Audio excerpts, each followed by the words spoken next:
In this video, we'll talk about how to overhaul a threaded headset. If there's play in your headset or if it's hard to steer, this is something you might want to do. The first thing is to take off the stem and handlebars, so let's look at what's holding them in place. It's actually a simple wedge mechanism. A long bolt runs through the stem and screws into the wedge. As you tighten the bolt, the wedge presses up into the angled part of the stem and wedges it in place. To take off the stem, grab a wrench and a mallet. Loosen the bolt but not too much. Once the bolt is sticking up a little bit, dislodge the wedge by whacking it with the mallet. Now all it takes is some elbow grease to pull that stem out. Okay, so the fork is still attached. Let's take a closer look at this system. We have two sets of ball bearings which allow the fork to swivel. They're held in place by the crown race, which is mounted directly onto the fork, and the adjustable race, which is a piece screwed onto the fork. There's a lock nut at the very top, which locks in the adjustable race.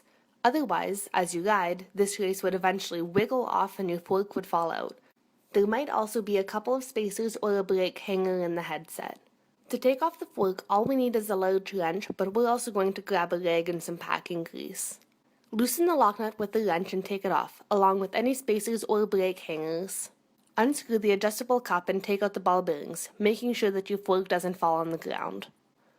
Give everything a good clean and replace any damaged pieces.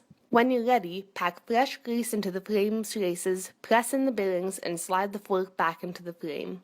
Screw on the adjustable cup and put any spacers or hangers back onto the fork. Screw on the lock nut. This next step takes a little attention. You want the adjustable race to be tight enough that the fork can't jiggle up and down, but you don't want it so tight that the ball bearings are grinding. Once you find the sweet spot, tighten the lock nut. Some adjustable races fit a wrench, so that when you tighten the lock nut you can hold the adjustable race steady. Other races do not have this feature, so you simply tighten the lock nut. Once you're happy with the fork, you can reinstall the stem. Slide the stem and the wedge into the fork. Make sure that the fork is facing forward and that it lines up with the handlebars before you tighten the stem bolt. Nice job, your work here is done.